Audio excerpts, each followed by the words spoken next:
Guys, it is really, really early here. I just got home. It's like 6 o'clock. I just got back from my doctor's, and I was thinking I'm going to make a video. I want to show you, because I haven't done much for the first and second week yet, and third week just started for the Witchiversity. So I decided to make a video on my study list, on my reading list that I'm reading for the first, second, and third week. 3 weeks in 1 week.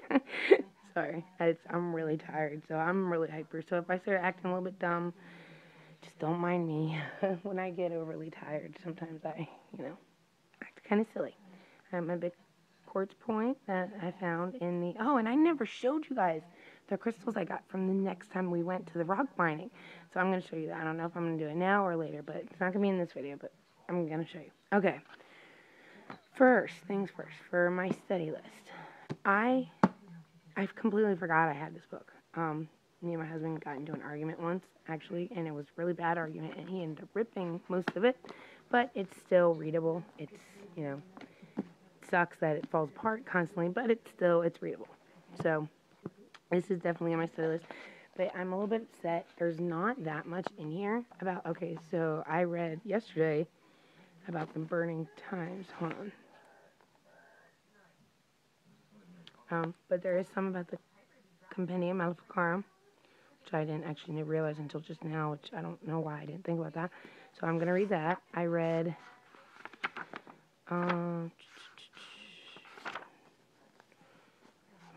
look, there's Charmed, and that's what I'm watching. Sorry. And then I read about the burning times, obviously. Those terrible, terrible things that happened. And I was actually just reading how they said that, it says right here, between 1581 and 1591, Nicholas Remy, Attorney General of Lorraine, boasted of burning 900 people. There are examples of hundreds of people being burned throughout the persecutions. Some estimates put the total number at 500,000, while others put it as high as 9 million. Can you imagine? When I was younger, I know I told you a little bit about when I was younger, I was very obsessed with witches and witchcraft, and so I looked, obviously, being a young kid, I was told to read about, the Salem witch trials, because my mom didn't want me reading anything about real witchcraft, stuff like that. And I would read a lot of stuff on it, but I was young, so I didn't retain a lot of the information. So, I do know some about it. I know a lot about Tituba, obviously. Tituba, I'm sure all of us know at least a little bit about her. Rebecca Nurse, she was one of the women that died in Salem. I think it was Salem, or she might have lived outside of Salem. I'm not sure. I have to double check. So, but also another reason why I want to use this book is because I'm not positive, but I know it has some names of some of the people who died. And so that is one thing I'm looking forward to really. Oh, hold on, I think there was just one right here. Wow. Okay, never mind. This is a horrible person. Pierre de Lanceret, 1553 to 1631. A trial judge who boasted of having burned 600 people as witches. That's something that they're proud of. That's fucking disgusting. Excuse my language, but it blows my mind. How... So, yeah, okay, so I just wanted to show you that. This, this is what I'm using for my witch. And also, hold on, I want to see also if it has, because obviously it's going to have some stuff in here about runes, because that's week 2. But I'll get to that in a second. But, tarot, because that is one of my week 3. I'll get to that too in a second. Sorry, I'm just kind of jumping from back and forth. A, B, C, D, E, F, G, W. Does R come after tier before? I'm so tired. I'm sorry. Okay, R, A, B, C, E, F, G, R, S. Right? Right? Okay. Yes, R, S. Okay. Sorry, you guys. Oh, Rosemary's Baby. I was just talking about... No, wow. That's surprising. There's nothing in here about runes. Huh. Oh, well. Well, anyway. So, okay, that's one of my books. All right. And this, I don't know if I showed you guys this book. I think I did already. This book I've had since I was really young. I got this book when I was 6 or 7. One of my mom and my dad got it for me. And it is mainly about the whole history. Yeah, I did show you guys this book, actually. It's about the whole history of witchcraft. But it's, just about the history mainly. About, like, there's a whole chapter in the Burning Times. Nicholas Remy, actually, that's who I just said something about from that book. It, I don't know, like, maybe it's just because I'm an empath or, like, a beginning with that empath, but to me, when I think about the Burning Times and I think of the things that happened to all these innocent women and women who weren't even witches, who really didn't do anything at all except have land, and people would accuse them of the most horrid things possible just because they was about money, and that blows my mind. It's just tools. So, I mean, it does talk a little bit, but that's like, that's the basis of the description, I guess. Yeah, like right here, Salem, the town possessed. Like, it hurts so bad to think about. And I mean, I'm sure we all actually had ancestors who were somehow a part of that or had to deal with something of it. I mean, it's it hurts. I mean, not all of us, but probably some of us at least had ancestors that were somewhere around some sort of inquisition and trial basis. You know what I mean? It's crazy and it hurts. It really does hit me to my core and make me upset to hear about what happened to these people and what these women mainly went through. I don't know, but yeah, Rebecca Nurse is a woman that I actually read up a lot about. She was hanged July 19th, 1692. That's her gravestone. It says, the simple inscription records the fate of Rebecca Nurse, an elderly woman from Salem who was first acquitted, then found guilty of witchcraft at the height of the trials in July 1692. Now, she was older. She was like in her 70s, I believe.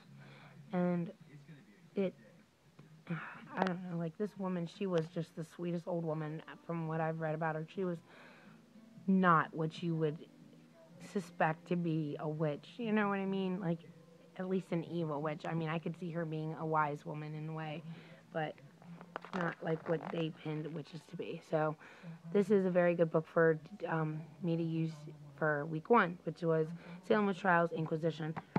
So, oh, and it does have some about fortune telling. Abigail Williams. I'm not sure if this here, like there's the arrest. It doesn't. There's Tituba. Tituba. I looked up to Tituba a lot when I was younger. Tituba was definitely one of my. For some reason, I really was drawn to her.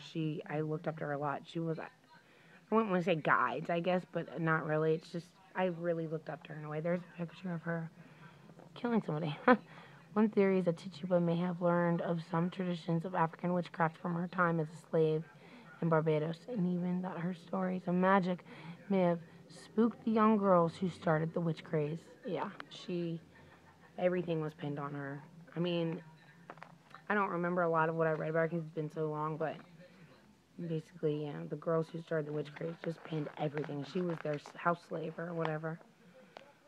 But, so this is a good book. And it's got like, chronology.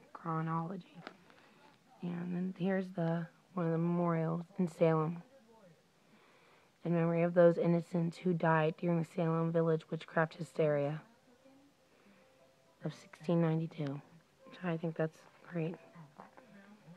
Oh, that's actually the home of Rebecca Nurse. That was her house.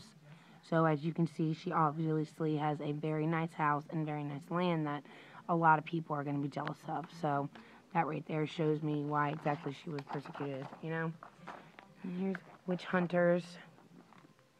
See, and now they start getting into the more modern. Yeah, see, now there's the modern world and there's survival of witchcraft, and that's pretty cool. But I'm going to show you guys that later because right now this book mainly I'm focusing on for the witch trials. Okay, in this, I know I showed you guys this book twice already because I just recently got it, but I'm really excited to look into this book because, like I said, I'm Italian ancestry, and I practice Italian witchcraft. That's one of the main reasons I got this book because the Malanzati and the Benanzati are something that I will enjoy reading about. I love learning about any sort of ancestry from my family and my past and all that. But like I said before, it has trial transcripts in the back, or it's transcripts or just recordings, and says here, how in the place in a chamber, appear the woman, royal wife of Pablo. So I do not know why I've been called here. Yeah, see, it's like, talks about what, that's like the actual, what happened, the recording, what they've written down, and the transcripts of the Inquisition and stuff like that. So, the Menendati between inquisitors and witches. Yeah, so, I mean, I'm excited to read this book. It's definitely something, I'm probably not going to, but see, I don't know, I'm like OCD with my books, and I hate the fact that when I got it, because I do buy everything used, it has markings all over, and that irks me so bad. That makes me so mad. I don't know why, but it does. So, yeah, but that's another book that I'm using mainly for that. Okay, those are the books that I'm mainly going to be using for week 1, because let's face it, I'm on week 3, and I still have to catch up week 1 and 2, so I'm not going to be reading a crap load. I'm probably still going to read some stuff on the internet and stuff like that. Okay, now this is week 2. Like I said a million times, I'm Neapolitan. I practice Italian witchcraft. So Norse, and English or Teutonic runes and stuff like that don't really play a big part to me, because they're not something I would use in my practice. And I told you guys about the Italian runes that I plan on doing, but I do want to show you this. This is, what's her name? Silver Ravenwolf's Solitary Witch book. I got this a long time ago, and I mean, I'm not against Silver Ravenwolf, and I'm not for her. I really don't care either way, honestly. Like, I mean, I have a couple of her books, and I like her books, some of her books. I mean, but I don't like how she is very geared toward teenagers. That is one thing that I do not like about her. So I do not reference her a lot, and I don't really read her a lot. But I do want to finish the 3 books that I have on her: the Silver Broomstick, Magic Cauldron, and Sacred Flame. I do want to work on those mainly just because they're guidebooks anyway. So I feel like, anything can help you learn. And I have like her Halloween book too. That's about it. But yeah, these are the Norse runes. I think these are just the regular runes. Norse, I guess they're. And I'm sorry if they're not. If there's not such a thing as regular runes, I'm sorry. I really just don't know. I've never really looked into runes. They've never really been something that's drawn my attention, because it's just like I said, like, it's not something that I would use typically in my practice. But that doesn't mean that you shouldn't. And don't take this as, oh, okay, they're dumb, so I don't want to learn them. I'm not saying that at all, because I do want to learn them. I definitely want to learn, because I feel like you should learn anything, no matter what kind of what you are. Even if I don't plan on using it in my practice, it is something that I would like to learn eventually. But right now, since I'm, focusing on week 2 and runes that I would be using in different languages, I'm going to focus more. Oh, sorry, my back. I'm going to focus more on the runes that I would be using. Okay, this is the glyph. Now, this is Raven Gramasi, Hereditary Witch. Now, this is a book I use in my practice a lot, because it does talk a lot about Naples and Neapolitan magic. And the Neapolitan, there's generic, teneric, and phaneric witches. Phaneric, or the third one I forget. But I am Neapolitan, so I would be generic, and the scar witches would be teneric. And I'm referencing, teneric. Okay, and I'm referencing something I read in the very beginning, and I'm not remembering it that well, but it's something I'll get more into in a different. But yeah, these are all Italian witches runes. But I do want to learn the witches runes, like the regular witches runes, because I actually just recently heard about them, and so that is something I definitely do want to learn. This is the Tuscan witches script, like the alphabet, and I'm gonna make flashcards and study these. So that I think is very cool. I'm having a hard time finding Neapolitan witches scripts, because Neapolitan magic, Neapolitan area is very, very secretive. And if you do end up talking to somebody who's Neapolitan, I mean, unless it's modern now, but back in the day, there's even some books and, articles that are on Neapolitan witches, and most of them aren't going to be accurate, because Neapolitan witches, they're very, very bent on keeping secrecy and in the family tradition, and so a lot of the stuff that you'll read, like there's this book that I want, Italian Charms and Neapolitan Witchcraft. It's an old book written in the 20s, and it's of, a writer he met up with, a Neapolitan